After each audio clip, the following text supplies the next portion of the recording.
और आज की इस अद्भुत श्रृंखला के अंतर्गत आज आपको एनसीईआरटी से बनने वाले, देखिए मैं फिर से कह दे रहा हूं, आज की श्रृंखला अब तक हुए सभी प्रैक्टिसों में सबसे महत्वपूर्ण होगी, क्योंकि आज की श्रृंखला में एनसीईआरटी में जो शामिल है आपके क्या शिक्षण, याद रखिए, मतलब सबसे कठिन वाले पोर्शन का सबसे बारीक बिंदुओं को आज की क्लास में मैं शामिल किया हूं। आज एनसीईआरटी की विषय वस्तु और एनसीईआरटी के शिक्षण, एनसीईआरटी के विषय वस्तु और एनसीईआरटी के शिक्षण, इन सभी मतलब इनको मूल रूप से मैं शामिल किया हूं। आज की क्लास मूल रूप से आपकी मतलब एग्जाम के ओरिएंटेड, मैं ये कह सकता हूं आपको कि आज की क्लास मूल रूप से काफी अहम होगी, बस और कुछ नहीं कहूंगा। सबसे पहले आप जानते हैं कल का दिन आपके लिए बहुत ही कह सकते हैं कि सीटेट एग्जाम अगर आप देने जा रहे हैं तो आपके लिए बेहद लाभकारी होगा, क्योंकि कल आपको सीडीपी मतलब बाल विकास और शिक्षण का महा मैराथन मिलेगा। और याद रखिएगा, बाल विकास का मैराथन आरपी सर के द्वारा जो लिया जाएगा उसमें वो बारीक बिंदुएं होंगी, वो सारी चीजें होंगी जो आप देखिए, मैं सिर्फ एक बात कहूंगा, सारे कामकाज छोड़ करके आप जुट जाना। मैं ऐसा इसलिए कह रहा हूं कि लाइव देखने का मजा एक तो ये होता है कि सर जब बताते हैं और आप अपने कमेंट करते जाते हैं तो आप में और सर में अंतःक्रिया होने लगती है, वह अंतःक्रिया आपकी समझ को बढ़ा देता है। दूसरी बात, जितना तैयारी किया पूरे का रिवीजन, और कुछ जो छूट जाता है, जो कुछ नए बिंदुओं होते हैं, वो सारी चीजें वहीं पे आपको क्या होंगी, कंफर्म हो जाएंगी, जो आगे का आपका राह और आसान कर देगा। तो ये मतलब सब कुछ करिएगा, कभी मैराथन से कोई लापरवाही नहीं करिएगा, ये आपके लिए कह सकते हैं ब्रह्मास्त्र होता है। बस इसको, इसके अलावा मैं एक भी शब्द नहीं बोलूंगा, बस इतनी बात। चलिए आज की ये श्रृंखला प्रारंभ करते हैं, आज की ये श्रृंखला प्रारंभ करते हैं और चलिए ले करके चलते हैं। तो देखिए यहाँ पे आप इसको ध्यान दीजिएगा, 17 जनवरी रात के 8 बजे चंद्रा इंस्टीट्यूट के यूट्यूब चैनल पर आरपी सर लाइव होंगे। सीटेट का मैराथन जो आपका मूल रूप से बाल विकास मतलब चाइल्ड साइकोलॉजी, बाल विकास और शिक्षण ओरिएंटेड होगा, ठीक है, बाल विकास और शिक्षण ओरिएंटेड होगा। चलिए आगे की ओर चलते हैं और आज का प्रारंभ करते हैं प्रश्न नंबर 1। देखिए प्रश्न नंबर 1 क्या कह रहा है, कह रहा तुंग तप क्या है। बहुत ही शानदार प्रश्न है, कह रहा तुंग तप क्या है। ऑप्शन नंबर ए में कह रहा यह एक प्रकार की मिश्रित सब्जी है, कह रहा यह मछली की चटनी है, और कह रहा कि यह लाल चींटी की चटनी है, और ऑप्शन नंबर डी कह रहा क्या यह छेना पोड़ा है। चलिए बताएंगे कि यह निम्नलिखित में से ये क्या है। चलिए बिल्कुल सभी लोगों के द्वारा कमेंट किया जाएगा, सभी लोग फास्ट कमेंट करेंगे और कमेंट करिए और आगे की ओर चलते हैं, फास्ट कमेंट करेंगे और आगे की ओर बढ़ा जाएगा। चलिए तुंग तप क्या है। चलिए अब अगर आपसे और प्रश्न क्या पूछ सकता है कि तुंग तप का संबंध किससे है, तो आप बताओगे कि तुंग तप का संबंध मेघालय से है। सबसे पहली बात कि तुंग तप का संबंध किस राज्य से है, देखिए ये मैं बारीक बिंदु आपको बता रहा हूं, या बारीक बिंदुओं पर मैं आपका डिस्कस कर रहा हूं कि तुंग तप क्या है। तो तुंग तप का संबंध मूल रूप से मेघालय से है। देखिए मिश्रित सब्जी को बोला जाता है जो आपका होता है, तो ये आप जानते हैं कि ये जो मूल रूप से टैपियोका मतलब जो मिश्रित सब्जी होती है, इसको आप एक शब्द में ऐसे ध्यान दीजिएगा कि केरल का ये सबसे फेमस व्यंजन के तौर पर जाना जाता है, जैसे टैपियोका, और ये आपका मिक्स वेज। मछली की चटनी, मछली की चटनी को हम लोग बोलते हैं क्या, तुंग तप बोलते हैं, और ये तुंग तप का संबंध कहां से है, मेघालय से है। बाकी आप जानते हैं कि लाल चींटी की चटनी तो ये आपके झारखंड छत्तीसगढ़ का ये फेमस है, और छेना पोड़ा, तो छेना पोड़ा के लिए ओडिशा याद रखिएगा, क्या छेना पोड़ा ओडिशा। तो तुंग तप का संबंध किस राज्य से है, आपने बताया कि भारत के मेघालय से है। तुंग तप मूल रूप से क्या है, तो मछली की चटनी को कहां पर, मेघालय में क्या बोलते हैं, तुंग तप बोलते हैं, और यह मेघालय का फेमस व्यंजन के तौर पर जाना जाता है। तो प्रश्न नंबर 1 का राइट आंसर क्या होगा, प्रश्न नंबर 1 का राइट आंसर आपका होगा ऑप्शन नंबर, बिल्कुल बिल्कुल, प्रश्न नंबर 1 का राइट आंसर क्या, तो प्रश्न नंबर 1 का राइट आंसर होगा आपका ऑप्शन नंबर बी। बिल्कुल बिल्कुल बिल्कुल, मैक्सिमम का जवाब, तो राइट आंसर क्या है, ऑप्शन नंबर आपका बी। आइए प्रश्न नंबर 2 पे चलते हैं। कह रहा गोभी किसकी रानी कही जाती है? चलिए बिल्कुल बताएंगे कि गोभी किसकी रानी कही जाती है। कह रहा कि क्या ये मैक्सिको की रानी कही जाती है, कह रहा यूरोप की रानी कही जाती है, कह रहा चीन की कही जाती है, या कह रहा कि अमेरिका की कही जाती है। चलिए फास्ट कमेंट करेंगे, फास्ट कमेंट करेंगे, बिल्कुल फास्ट कमेंट करेंगे।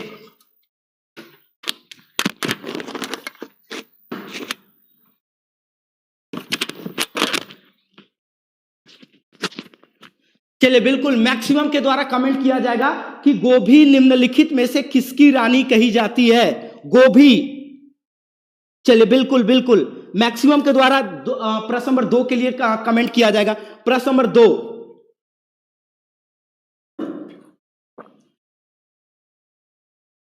चलिए बिल्कुल बिल्कुल मैक्सिमम के जवाब आने लगे हैं, मैक्सिमम के जवाब आ रहा है।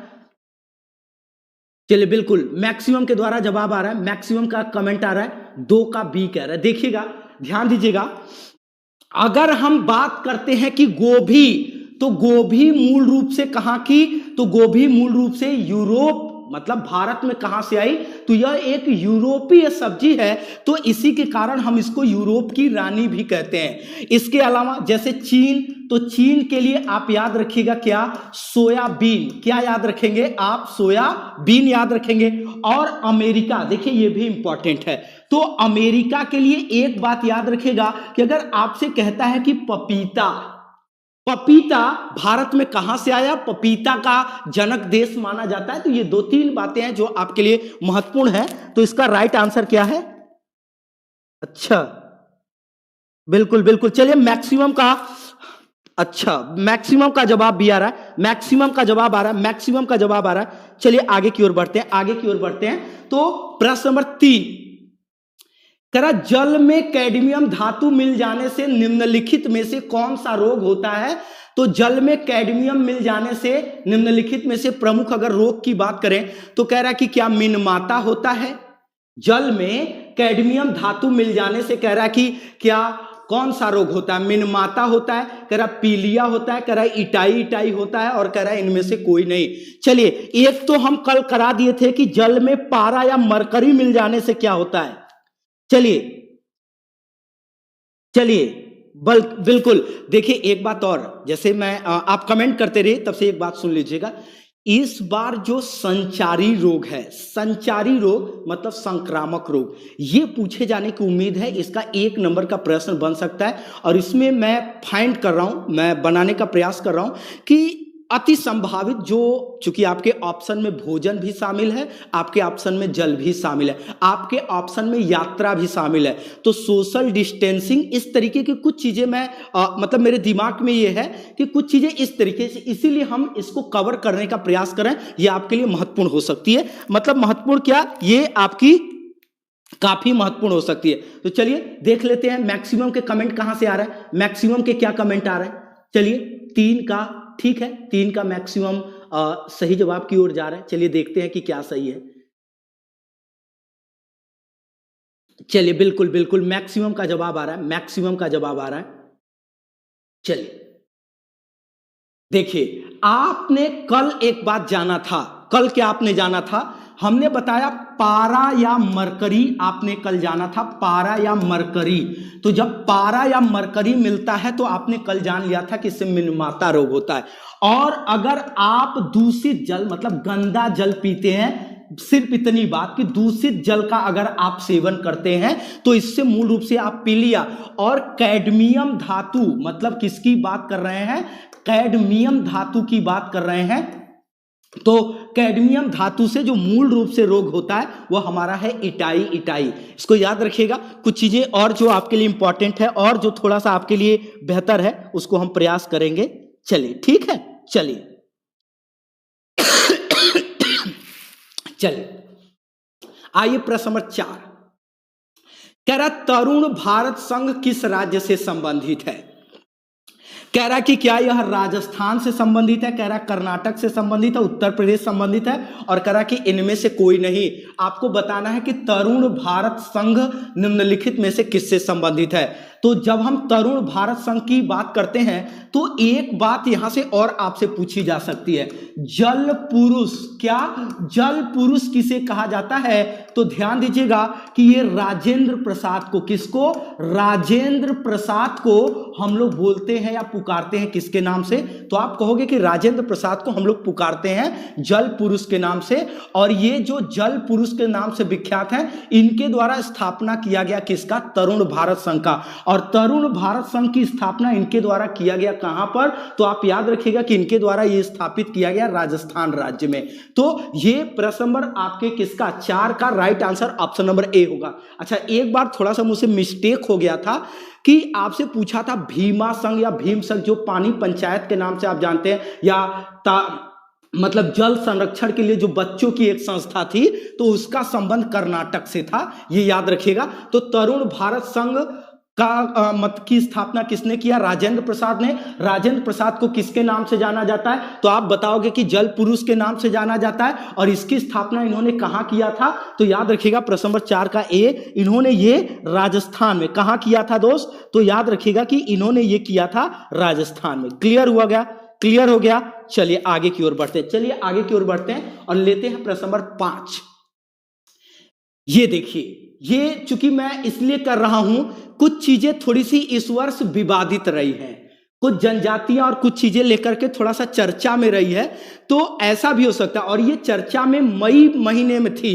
अगर आपका जून में, मतलब जुलाई में जो पेपर था, तो अगर पेपर बना भी होगा तो भी मैं चर्चा के आधार पे, जैसे आप में जनजातियां थोड़ी सी जुड़ी है, तो यहां से मैं लेकर के आया हूं आपको कि जैसे कह रहा महर्षि वाल्मीकि निम्नलिखित में से किस जनजाति के थे। ये एकदम मैं आपको बता रहा हूं, क्योंकि थोड़ी सी एनसीईआरटी मैंने कक्षा 11वीं का प्रयोग किया है, लेकिन जो चीजें कनेक्ट हो रही हैं आपके 3, 4, 5 से, उसका एक बृहत नॉलेज, उसका एक ब्रीफ नॉलेज आपके पास, आपके दिमाग में होना चाहिए।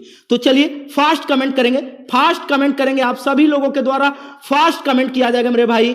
थोड़ा सा देखिए, कमेंट की स्पीड धीमी है, कमेंट की स्पीड धीमी है, कमेंट की स्पीड से मैं, आपके कमेंट की स्पीड से मैं संतुष्ट नहीं हूं। थोड़ा सा आप कमेंट करेंगे, मैं मैक्सिमम के देख भी रहा हूं, कमेंट देख रहा हूं।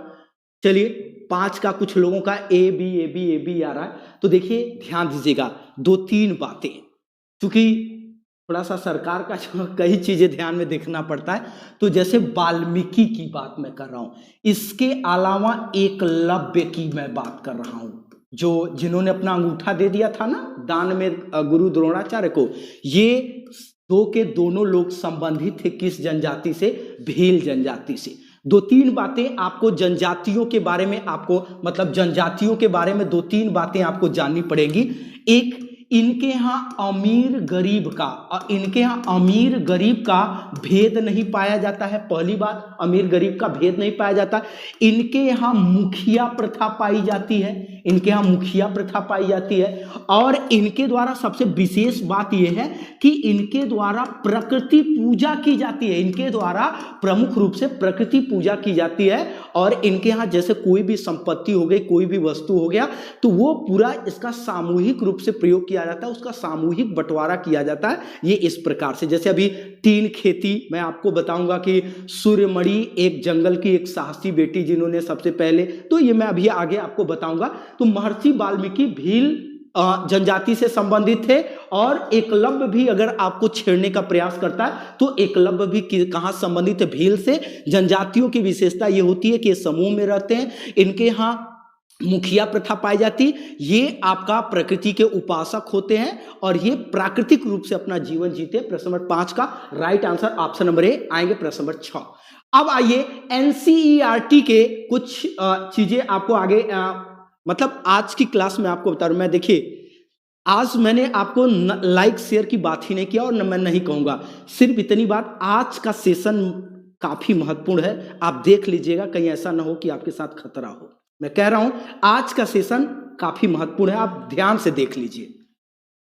एक शिक्षक शिक्षण का कार्य करते समय विद्यार्थियों के विचारों को जानने पर बल देना चाहता है। देखिए विद्यार्थियों के विचारों को जानने पर बल देना चाहता है, उसे निम्नलिखित में से किस शिक्षण विधि द्वारा शिक्षण का कार्य करना चाहिए? भ्रमण विधि के द्वारा, कहानी विधि के द्वारा, कह रहा अन्वेषण विधि के द्वारा, और कह रहा कि प्रश्नोत्तर विधि के द्वारा। चलिए फास्ट कमेंट करेंगे मेरे भाई फास्ट कमेंट करेंगे, आगे की ओर बढ़ा जाए।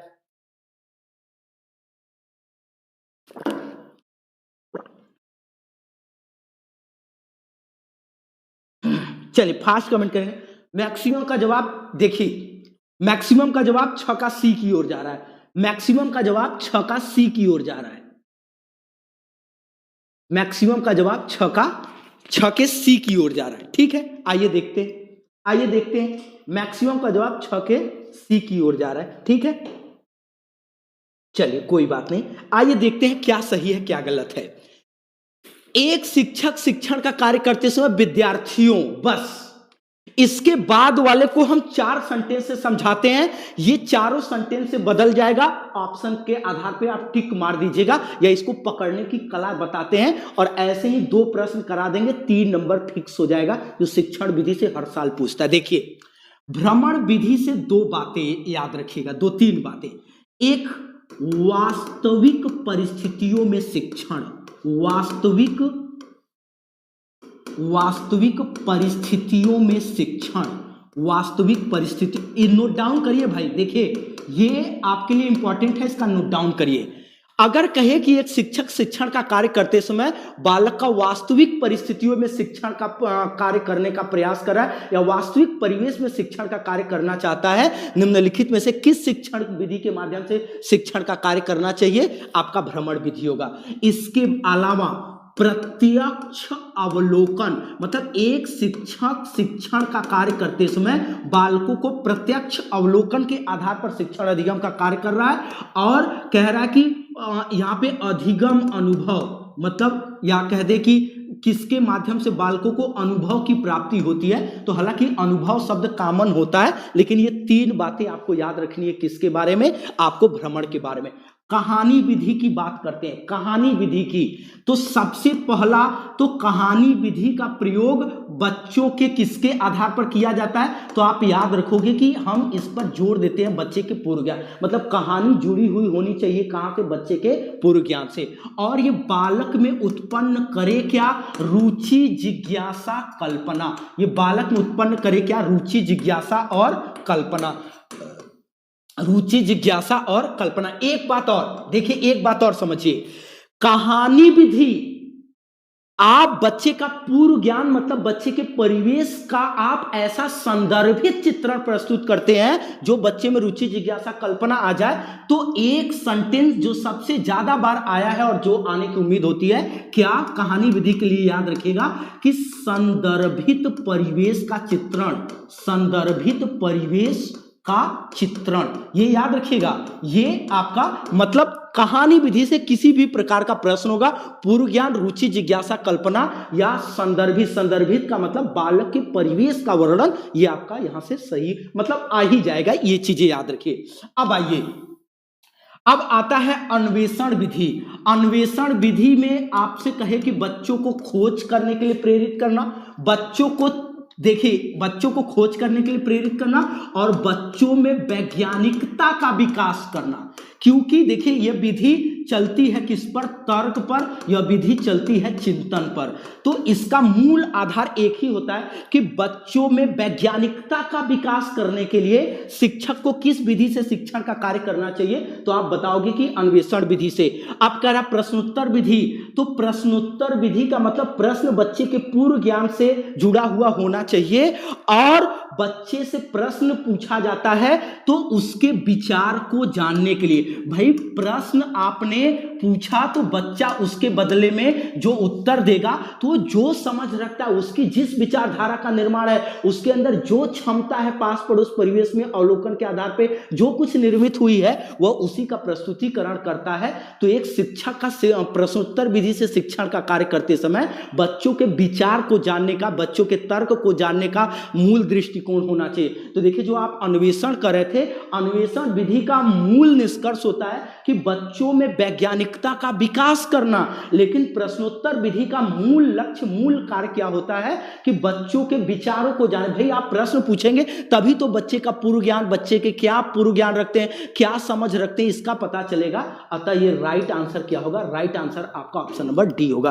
प्रश्न नंबर 6 का राइट आंसर क्या होगा? आपका ऑप्शन नंबर डी होगा। क्लियर हुआ मेरे भाई?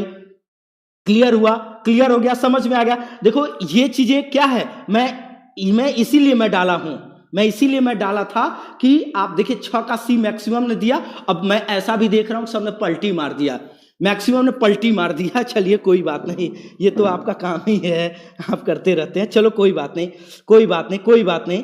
चलिए देखिए कंफ्यूजन दूर कर लीजिए। मैं इतना मतलब चीजों को ब्रीफ मैं बता रहा हूं, उसके पीछे कारण यही है कि आप कंफ्यूजन दूर कर लो, आपका काम हो जाना चाहिए। चलिए क्या कह रहा है? इसमें बालक चर्चा करता है, कह रहा है इसमें बालक चर्चा करता है, अपना राय देता है, दूसरे के राय को जानता है और विचारों में सुधार करता है। उपर्युक्त कथन निम्नलिखित में से किससे संबंधित है? कह रहा क्या वह व्यस्तता से संबंधित है, कह रहा एक्सप्लोर मतलब खोज से संबंधित है, कह रहा व्याख्या से संबंधित है, और कह रहा कि क्या परिष्कृत वर्णन से संबंधित है। फास्ट कमेंट करिए, आप सभी लोग फास्ट कमेंट करेंगे, फास्ट कमेंट करेंगे, फास्ट कमेंट करेंगे मेरे भाई, फास्ट कमेंट करेंगे, फास्ट कमेंट करेंगे, आगे की ओर बढ़ा जाए। चलिए मैक्सिमम मैक्सिमम मैक्सिमम, बिल्कुल बिल्कुल मैक्सिमम कमेंट करेंगे। चलिए देखो आप समझो, ये प्रश्न का आप कमेंट करते रहिए। पर्यावरण शिक्षण के 5 ई, पर्यावरण शिक्षण के 5 ई से ये प्रश्न को रिलेट किया गया। किससे? 5 ई से। 5 ई है क्या? तो पहले वाले को कहा जाता है इंगेज, पहले वाले को क्या कहते हैं? इंगेज। दूसरे वाले को क्या बोलते हैं? एक्सप्लोर। तीसरे वाले को क्या बोलते हैं? Explain, explain. चौथे वाले को आप क्या बोलते हो? तो इलोबरेट, इलोबरेट। और 5वें वाले को क्या बोलते हैं आप? इवैल्यूएशन। देखिए जो नहीं जानता है या जो पहली बार सुन रहा है वो नोट डाउन जरूर करता जाए। दोस्त ध्यान दीजिएगा, ये वही बात नहीं है जो आप सोच रहे हैं, ये वही बात नहीं है। देखिए मैं इसमें मतलब मेरे दिमाग में क्या चल रहा है इस बात को आप पकड़ने का प्रयास करो। मैं जो कह रहा हूं इसको पकड़ने का प्रयास करिए, ठीक है? चलिए मैक्सिमम का जवाब देख ले तब हम करें। Maximum B. क्या बात है, दूसरा झटका आपको, दूसरा झटका, ध्यान से समझिए, दूसरा झटका। आप मैक्सिमम बी दे रहे हो, अभी जब एक्सप्लेनेशन होगा तो आप पलटी मारोगे, मुझे ये बात पता है, लेकिन आप देखो झटका। इसमें बालक चर्चा करता है, अपने राय देता है और दूसरों के राय को जानता है। फिर कह रहा है विचारों में सुधार, मतलब जो कुछ भी चीजें सही गलत थी उसके आधार पे विचार करता है। देखो मतलब बदलता है। देखिए इंगेज, इंगेज का मतलब होता है खोज। मैं हिंदी लिखूं और स्पष्ट होता जाएगा। सॉरी, इंगेज का मतलब होता है शामिल करना, मतलब इसका होता है शामिल करना, या आप किसी भी बच्चे को क्या करते हैं? व्यस्त करते हैं। एक्सप्लोर का मतलब क्या होता है दोस्त? खोज होता है। एक्सप्लेन का मतलब होता है व्याख्या। एलोबरेट का मतलब होता है परिष्कृत वर्णन। क्या होता है? परिष्कृत वर्णन होता है। और इवैल्यूएशन का मतलब क्या होता है? तो आप बताओगे कि मूल्यांकन होता है। देखिए अब आपको बता देना चाहिए, बहरहाल मैं देखता हूं, एक पर्यावरण शिक्षक को चाहिए कि आप लगातार बच्चे को इस पर्यावरण शिक्षण के 5 ई से गुजारिए। देखिए कैसे? आप सबसे पहले बच्चे के सामने एक समस्यात्मक वातावरण लाइए, और वह समस्यात्मक वातावरण बच्चे के पूर्व ज्ञान, बच्चे के परिवेश से जुड़ा हुआ होना चाहिए। जब समस्यात्मक वातावरण बच्चे के परिवेश, बच्चे के पूर्व ज्ञान से जुड़ा होगा तो ऐसी परिस्थिति में बच्चा उस समस्या का हल ढूंढने के लिए अपने वातावरण में क्या हो जाएगा? इंगेज हो जाएगा, अपने वातावरण में क्रियाशील। व्यस्तता का मतलब क्रियाशील, या खुद को अपने वातावरण में समस्या के समाधान में शामिल कर लेगा, और वह समस्या के समाधान के लिए शामिल होकर के वह अपने पास पड़ोस परिवेश में एक्सप्लोर करेगा, उसकी क्या करेगा? खोज करेगा। और खोज करके जो कुछ जानकारी, जैसे आप 4-6 बच्चों को दे दिए एक ही काम, अलग अलग वातावरण में जाकर के अपने अपने घर अलग अलग तरीके से जाकर के हल करने के लिए। अब बच्चा ये मतलब प्रत्येक बच्चा अपने परिवेश में गया, शामिल हुआ, गया खोज किया, और खोज करके जो कुछ भी लाया उसने उसका वर्णन किया, उसने उसका वर्णन किया, जो कुछ लाया था उसको बताया। अब बताने के बाद सभी बच्चे सामूहिक रूप से इकट्ठा हुए, एक जगह आकर के एकत्रित हुए और सब ने अपनी अपनी राय को प्रस्तुत किया। मतलब उस सब ने आकर के अपने अपने राय को प्रस्तुत किया और जब उसने दूसरों की राय को जाना तो अपने विचारों में सुधार किया। देखिए, परिष्कृत वर्णन, सुधरा हुआ वर्णन, सुधरी हुई व्याख्या, विचारों में जो कमियां, जो त्रुटियां, जो गलतियां रह गई थी उसको दूर किया। तो इसी को तो आप बोलते हो ना परिष्कृत वर्णन। अब समझ में आया? तो उसने क्या किया, परिष्कृत वर्णन किया। मतलब जो कुछ कमियां, जो कुछ त्रुटियां, दूसरों की बात जाना, टीचर की बात सुना, हर किसी की बात सुना और जो कुछ त्रुटियां गलतियां लग रही थी उसने विचारों में सुधार किया। देखिए, ये लाइन आपका महत्वपूर्ण था। मैं बोला ना कि एनसीईआरटी की लाइन में ले आया हूं। दोस्त, खुदा न खास्ता आज का सेशन बहुत महत्वपूर्ण है। आप लापरवाही करेंगे, आप जानेंगे, मैं और कुछ नहीं जानता हूं, बस इतनी बात मैं कह रहा हूं। तो परिष्कृत वर्णन किया, इसी के बाद उसी बात का अंतिम में इवैल्यूएशन या बच्चे का मूल्यांकन होता है।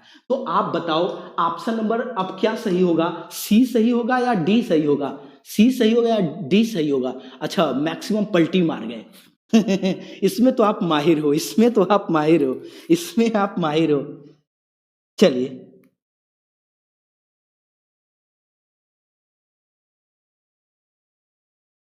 चलिए ठीक है।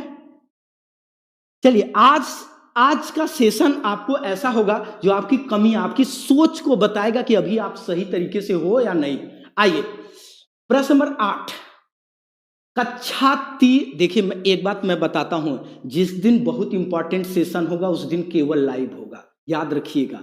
मतलब मुझे व्यूज की चिंता नहीं है, मुझे व्यूज की चिंता नहीं कितना होगा, ये बात आप याद रखिएगा, मैं और कुछ नहीं कहूंगा। कह रहा कि कक्षा 3 का बालक वस्तुओं का जुगाड़ कैसे करता है। मतलब एक कक्षा 3 का बालक है और हम सभी लोग ये देख रहे हैं कि वो जुगाड़ कैसे कर रहा है, चीजों को कैसे मतलब मैनेज करने का प्रयास कर रहा है और प्रयोग कैसे करता है, आकलन मतलब प्रयोग कैसे कर रहा है। इसी बात का आकलन शिक्षक के द्वारा किस संकेतक के द्वारा किया जा रहा है या किस संकेतक के द्वारा किया जा सकता है। इसको लिखे कि किस संकेतक के द्वारा किया जा सकता है।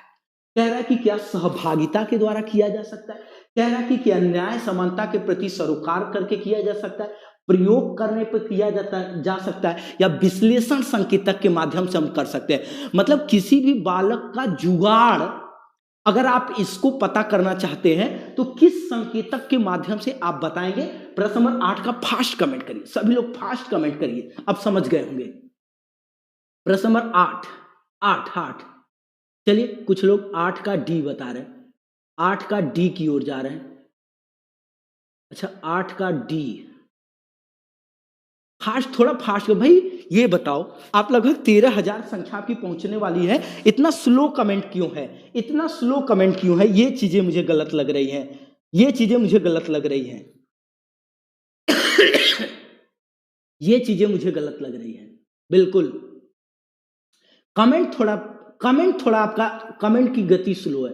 चलिए, कुछ लोग बी और डी में लगे हैं। चलिए आइए देखते हैं बी और डी। चलिए, बी और डी आ रहा है, देखिए आप, सहभागिता का मतलब कि आपस में सामूहिक कार्य का जब आप अवलोकन करेंगे, बच्चों के कैसे कार्य का, तो आपने बोला कि बच्चों के सामूहिक कार्य का आप अवलोकन करना है, तो वह आपका संकेतक कौन सा होगा? वो आपका संकेतक होगा सहभागिता। मतलब सामूहिक कार्य का अवलोकन आप सहभागिता संकेतक के द्वारा करेंगे। न्याय समानता के प्रति सरोकार, न्याय समानता मतलब बच्चे के अंदर नैतिकता का, किसका? नैतिकता का, परिवेश के प्रति नैतिकता। जैसे जल, कहीं टोटी खुली है, नल की टोटी खुली है तो उसको बालक बंद कर दे। बिजली का प्रयोग मतलब घर में पंखा चल रहा है वो बंद कर दे। अनावश्यक पेड़ पौधों की पत्तियां नहीं तोड़ रहा है, फूल नहीं तोड़ रहा है, डंडे से कुत्ते बिल्ली को नहीं मार रहा है। ये आपका न्याय समानता के प्रति सरोकार, नैतिकता है। और इसके अलावा कह रहा प्रयोग करना को याद रखिएगा भाई। बाल जुगाड़ कैसे करता, खिलौना बनाना है तो उसने माचिस की डिब्बी से खिलौना बना डाला। तो माचिस की डिब्बी से खिलौना बनाने के लिए उसको बच्चे ने क्या किया, प्रयोग किया।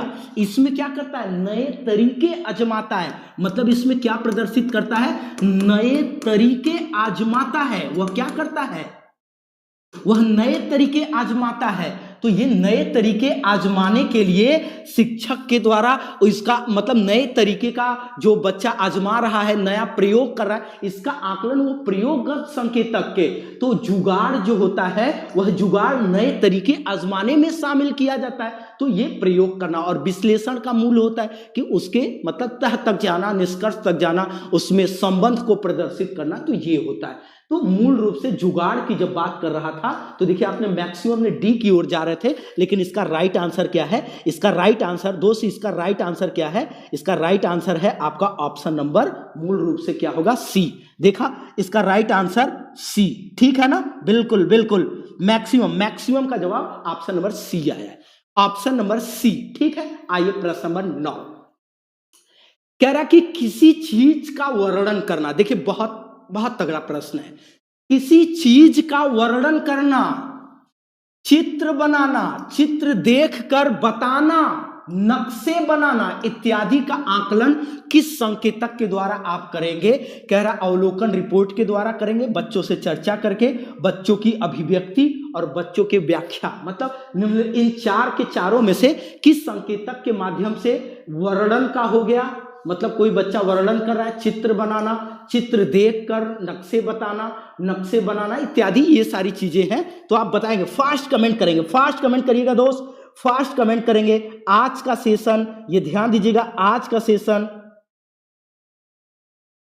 चलिए आज का सेशन ये कई मायने में अहम है, कई मायने में अहम है दोस्त, याद रखिएगा। मैं कह रहा हूं तो हिडन ये बात समझिए। चलिए चलिए, बिल्कुल बिल्कुल, मैक्सिमम का जवाब, मैक्सिमम का जवाब, मैक्सिमम का जवाब।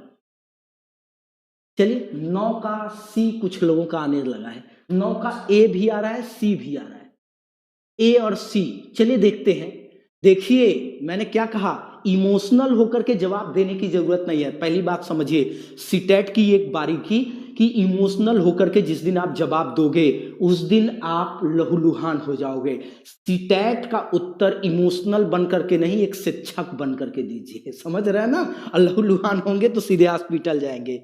चलो चलो चलो चलो आगे की ओर चला जाए। चलिए बिल्कुल बिल्कुल, मैक्सिमम का जवाब आने लगा है, मैक्सिमम का जवाब। चलिए एसी आ रहा है, देखते हैं। देखो कह क्या रहा है कि किसी चीज का वर्णन कर रहा है बच्चा, किसी चीज का बच्चा वर्णन कर रहा है, तो आप बच्चे के वर्णन में क्या सही है क्या गलत है इसका पता आप कैसे लगाओगे। तो कोई बच्चा अगर वर्णन कर रहा है तो इसका आपके द्वारा करना पड़ेगा क्या, अवलोकन।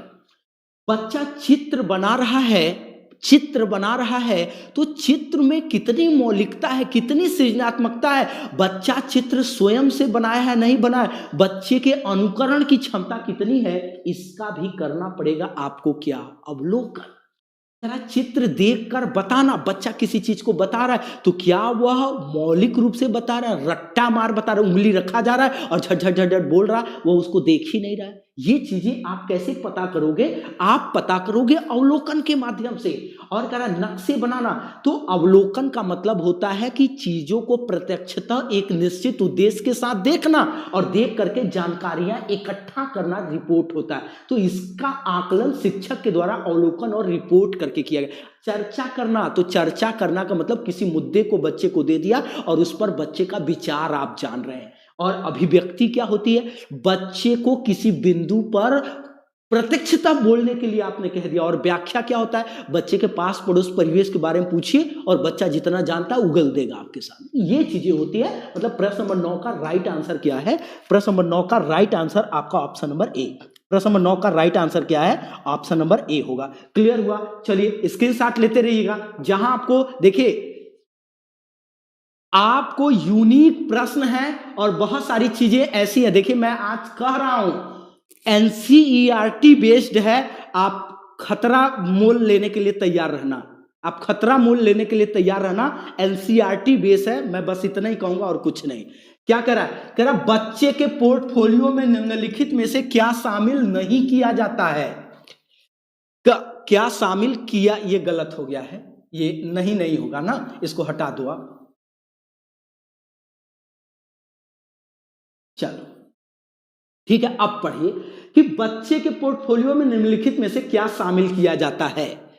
अब आपको बताना है कि बच्चे के द्वारा बनाए गए चित्र को आप शामिल करते हो, बच्चे के द्वारा बनाए गए चित्र को आप शामिल करते हो, अभिभावक का जो आकलन शीट होता है वह भी आप शामिल करते हैं, कह रहा सहपाठी का आकलन शीट शामिल करते हैं, और चौथा कह रहा स्व आकलन शीट जो होता है वो शामिल करते हैं। आप बताइए 1 2 सही है, 2 3 सही है, और कह रहा 1 2 3 सही है, और ऑप्शन नंबर डी कह रहा 1 2 3 4 सही है। चलिए सभी लोग फास्ट कमेंट करें। अच्छा ऑप्शन नंबर डी आपको नहीं दिख रहा है, ऑप्शन नंबर डी नहीं दिख रहा है, तो जस्ट 1 सेकेंड। चलिए ये मैंने कहा था, ये नहीं, हटा के। चल fast comment, fast fast fast, speed से आगे बढ़िए, स्पीड से आगे बढ़िए, स्पीड से आगे बढ़िए। लेकिन हाँ एक चीजें और होती हैं, मतलब मास्टर चाहे जितना मेहनत कर ले, हम कसम खा ले कि हम नहीं बोलेंगे, लेकिन आप अपने से शेयर नहीं करोगे, मुझे यही गंदा लगता है। मतलब अगर मैं अपने से कह रहा हूं तो मतलब अपने नहीं कह रहा हूं तो आप नहीं करेंगे क्या? मतलब ये मैंने एक ही बात कहा ना, मतलब आप कोई फर्क नहीं पड़ता। अरे एक होता है ना, आप करते हो अंदर से दुआएं मिलती है, केवल मेहनत ही सफलता का आधार नहीं होता है, अंदर से दुआएं भी चाहिए होती है। बस इसके अलावा मैं कुछ नहीं कहूंगा, बस इसके अलावा मैं कुछ नहीं कहूंगा। मैं आपको 10 सेकेंड का समय देता हूं, आपकी मर्जी, आप जो चाहे वो करिए।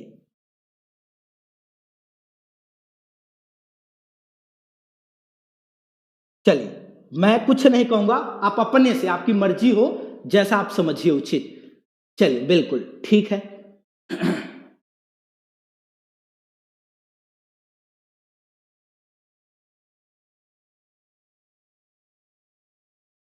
चलिए हम 10 सेकेंड का समय दे रहे हैं, हम 10 सेकेंड का समय दे रहे हैं, हम 10 सेकेंड का समय दे रहे हैं।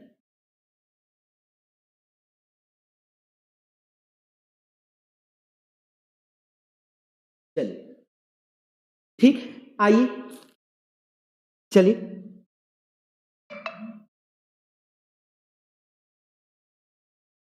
चलिए ठीक है, आगे स्टार्ट किया जाए।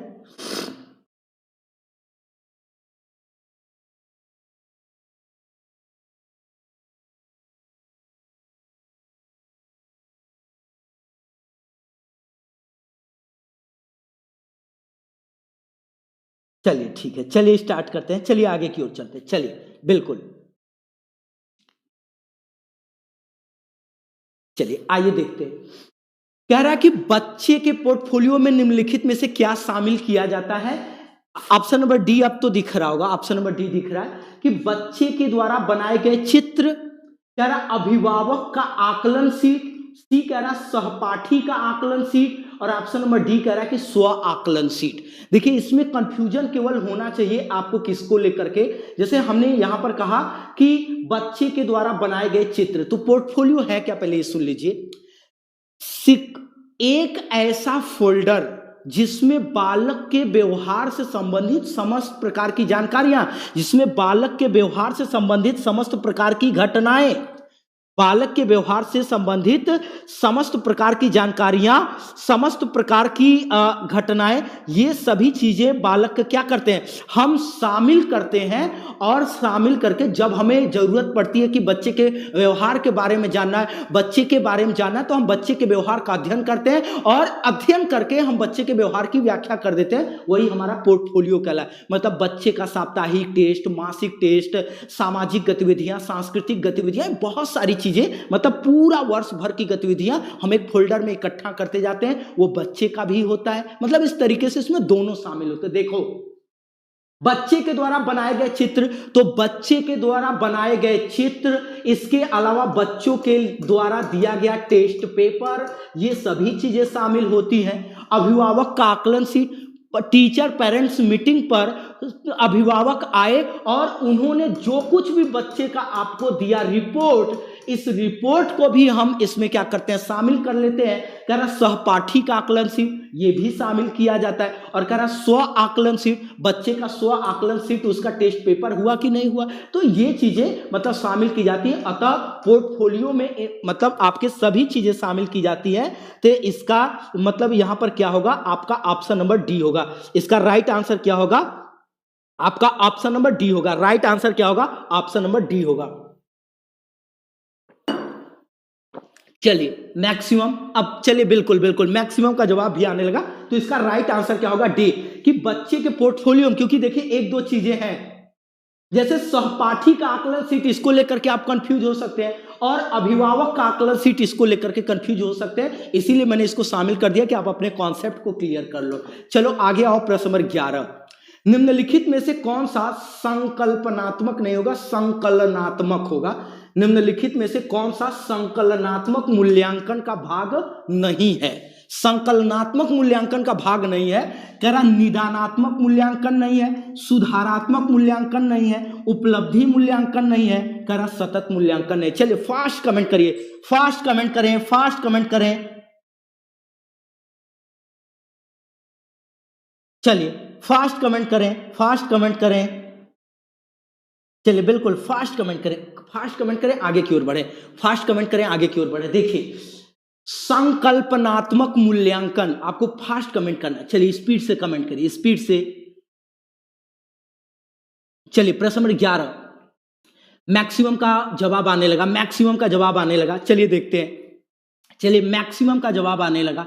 देखिए कुछ जगह से B C B C B C आ रहा है, देखिए बी सी करके आ रहा है, ए भी आ रहा है आपका जवाब।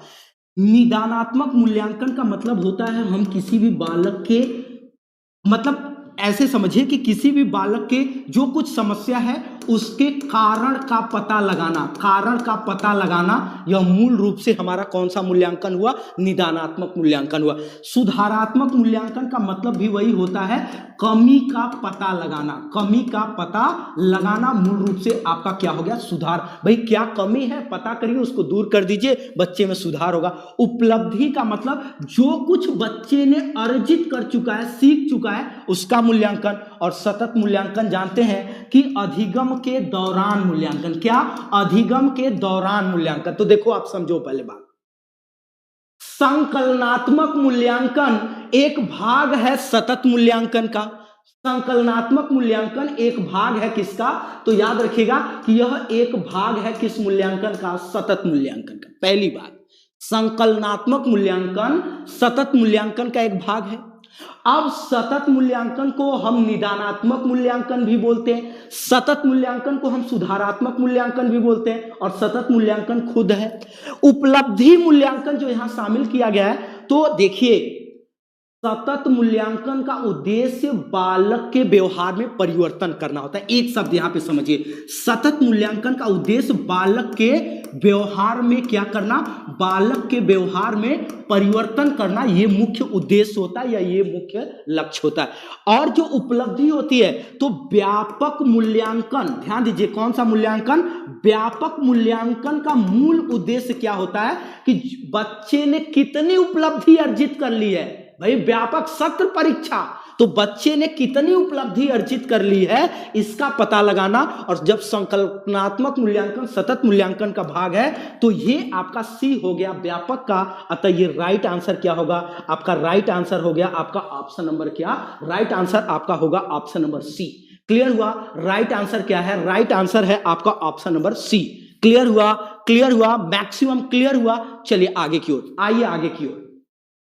प्रश्न नंबर 12, किसी भी वस्तु के वास्तविक रूप व आकार को, देखिए बहुत बेहतर प्रश्न है, अप्लाइड प्रश्न है, बहुत शानदार प्रश्न होगा कि किसी भी वस्तु के वास्तविक रूप व आकार को समझाने के लिए शिक्षक के द्वारा निम्नलिखित में से किसका प्रयोग प्रभावी रूप से किया जा सकता है। मतलब वास्तविक रूप और आकार का आप चाहे तो, मतलब यहां पे लिखा है कि समझाने के लिए जगह हो सकता है कि मतलब बनाने के लिए, या आप कह सकते हैं कि निर्माण करने के लिए, निर्माण शब्द का भी प्रयोग कर सकता है। इसके अलावा वह गतिविधि का प्रयोग कर सकता है, गतिविधियों का प्रयोग कर सकता है। इसके अलावा मतलब ये कई बातें हैं। तो आप बताइए कि मॉडल का निर्माण करके यह बेहतर तरीके से किया जा सकता है।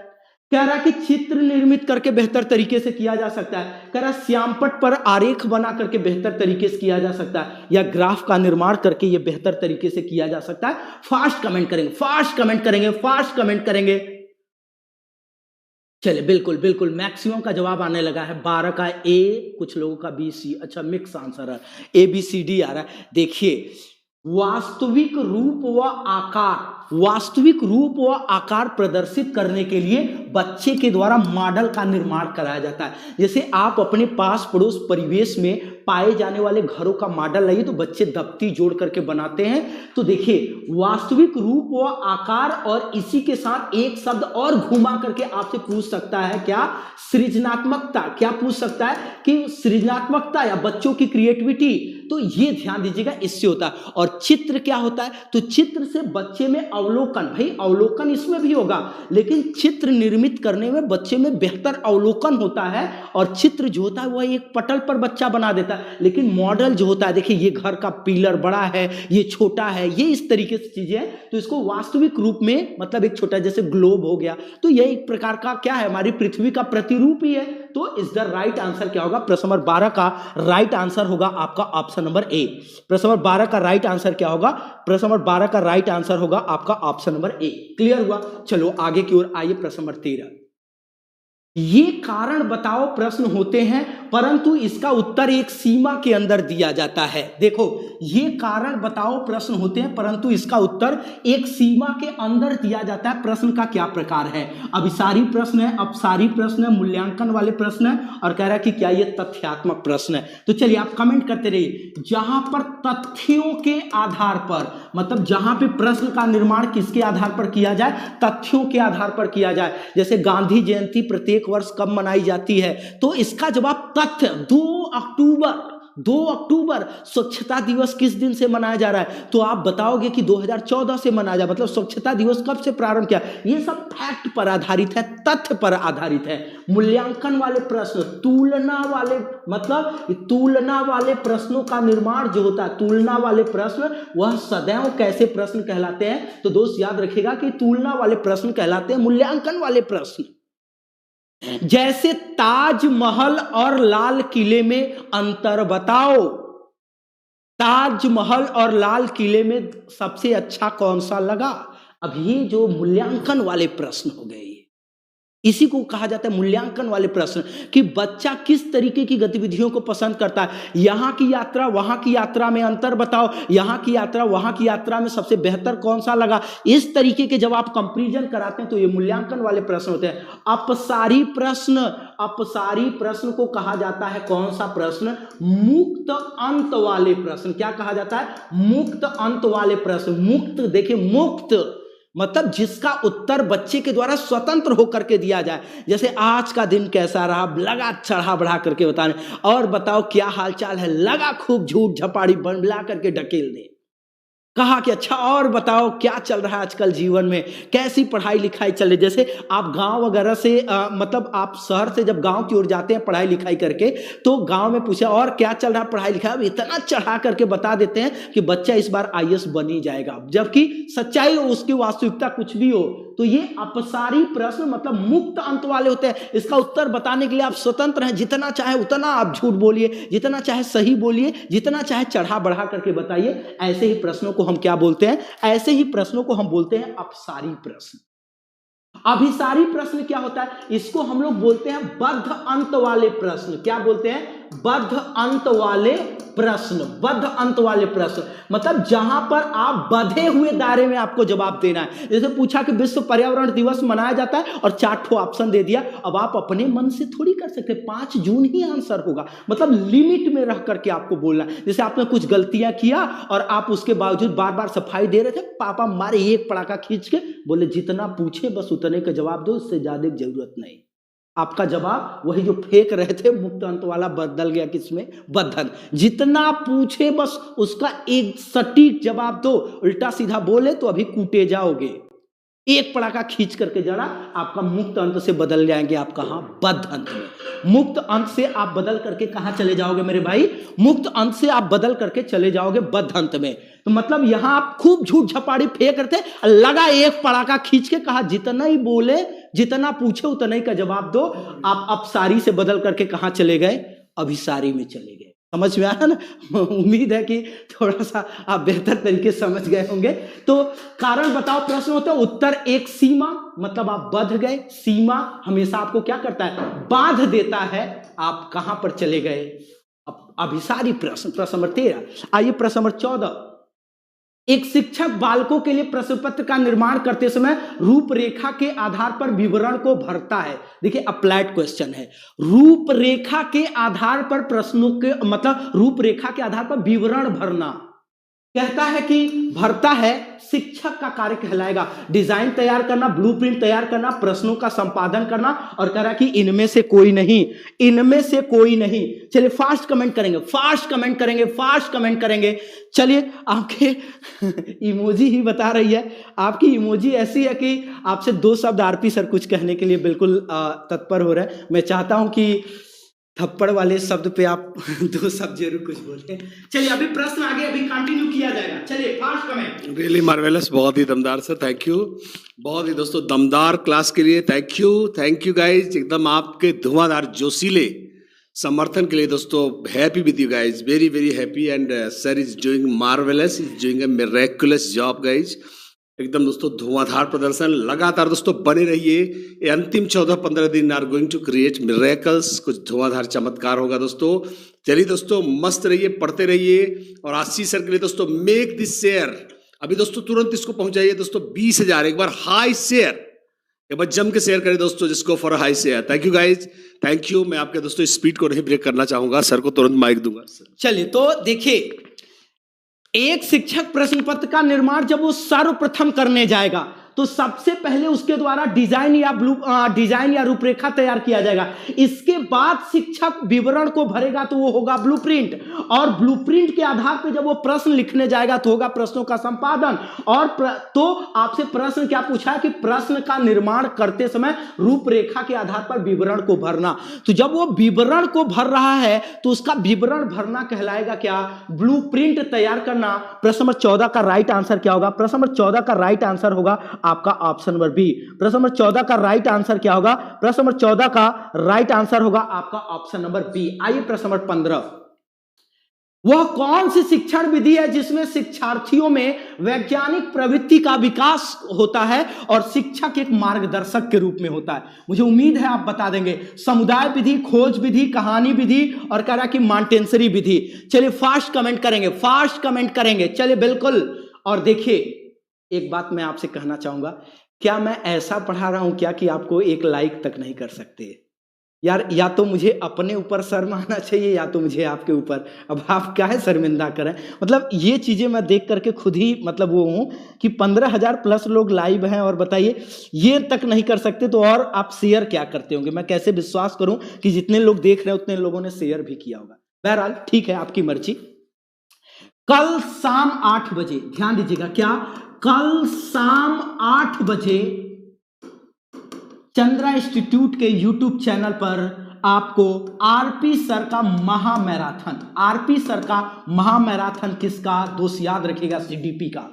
मैं आपको बता रहा हूं कि आपका वह डर, आपका वह कंफ्यूजन, आपकी वह समस्या, आपकी वह चुनौती जो चूंकि आप देखो, मैं एक बात बहुत खोल करके बोल दूं आपको कि अगर सीडीपी और सीडीपी का शिक्षण अगर आप पढ़ते हैं अच्छे से, कल की क्लास आपकी ऐतिहासिक क्लास होगी। मतलब सारे काम काज छोड़ करके कल देख लीजिएगा दोस्त, कल देख लीजिएगा। मैं आपसे बार बार कह रहा हूं, वो ऐसा मटेरियल होता है जो आपको अन्य सेगमेंट के शिक्षण को आसान कर देता है, अन्य सेगमेंट के शिक्षण में समझ बना देता है, अन्य सेगमेंट के शिक्षण में आपको एक विजन दे देता है।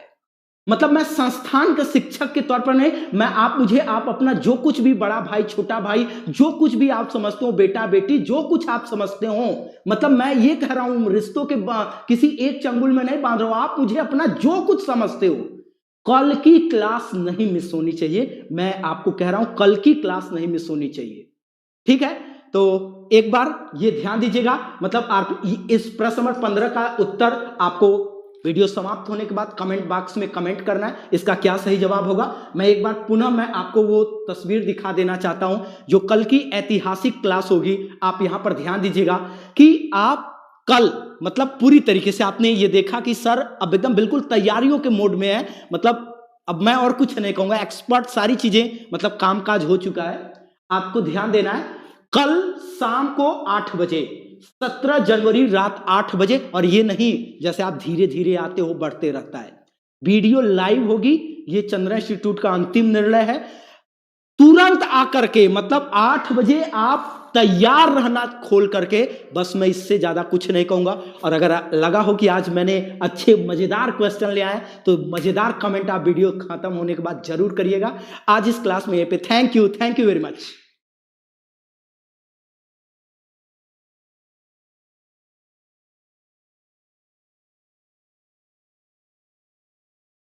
Hello friends, welcome to Chandra institute Allahabad. UP TET super TET के लिए आप सभी भाई बहनों को दिया जाने वाला भारी डिस्काउंट अब 30 दिसंबर तक उपलब्ध है। सभी भाई बहनों के लिए ये अंतिम अवसर है। निश्चित रूप से 5 दिसंबर और 15 दिसंबर का जो बैच यूपी टेट और सुपर टेट का प्रारंभ हुआ है, ये अंतिम बैच आप सभी भाई बहनों का कैसे आप प्रवेश लेंगे इसके विषय में हम आपको बता दे रहे हैं। पहली बात तो प्ले स्टोर से चंद्रा इंस्टीट्यूट इलाहाबाद ऐप आप डाउनलोड करेंगे, क्रिएट अकाउंट को आप क्रिएट कर लेंगे। पहले से आईडी आपकी बनी हुई है तो लॉगिन आप कर लेंगे, और अगर आप आईडी पासवर्ड भूल गए हैं तो फॉरगेट पे क्लिक कर लेंगे। टीचिंग जॉब में आपको यूपी टेट और सुपर टेट का कोर्स आपको मिल जाएगा। कोर्स की बात किया जाए तो 5 दिसंबर यूपी टेट का बैच है और 15 दिसंबर सुपर टेट का बैच उपलब्ध है। अब देखिए, बाई करने के बाद बाई करते समय एक चीज आप ध्यान रखिएगा, C2020 ये कूपन कोड हम आपको बता दे रहे हैं। जब ये कूपन कोड आप लिख देंगे और अप्लाई कर देंगे, उसके बाद आपका 50% डिस्काउंट हो जाएगा जो फीस आपको दिख रहा है। तो बाई करने के बाद मेरे भाई चंद्रा इंस्टीट्यूट इलाहाबाद के बिल्कुल सामने 3 लाइनें हैं, यहां पे आप क्लिक करेंगे। जैसे ही क्लिक करेंगे परचेज कोर्स आएगा। परचेज कोर्स के बाद ऑल वीडियोज, मॉडल पेपर, ये आपको विकल्प दिखाई पड़ेंगे। ऑल वीडियोज में यहाँ पे आपको लाइव क्लासेस बिंदास आप यहाँ पे देख सकते हैं, आप अच्छे से देख सकते हैं। देखिए, ये कुछ मोबाइल नंबर हैं आपकी मदद के लिए, लेकिन एक बात आपको बताना चाहेंगे, बहुत अधिक कॉल होते हैं इसलिए नंबर बिजी हो सकते हैं, इसलिए मैंने बहुत अच्छे से आपको एडमिशन प्रोसेस बताया है। आप प्रोसेस कर लीजिए और मुस्कुराइए, आप चंद्रा में हैं। तमाम जो चयनित भाई बहन हैं उनसे आप जरूर चंद्रा के बारे में आप पूछिए। पिछले वर्ष जिस तरह से सीधे पैसेज तक परीक्षा में आ गया था सुपर टेट के, यूपी टेट सुपर टेट में जिस तरह से सीधे सीधे चंद्रा इंस्टीट्यूट ने प्रश्नों को फंसाया है। चंद्रा इंस्टीट्यूट अलग से टीचर के अलावा एक्सपर्ट भी रखता है, ये केवल चंद्रा इंस्टीट्यूट करता है, ताकि हर हाल में हमारे भाई बहन सफल हों। एक मेहनती टीम से जुड़िए, समर्पित टीम से जुड़िए और हर हाल में सफलता हासिल करिए। धन्यवाद।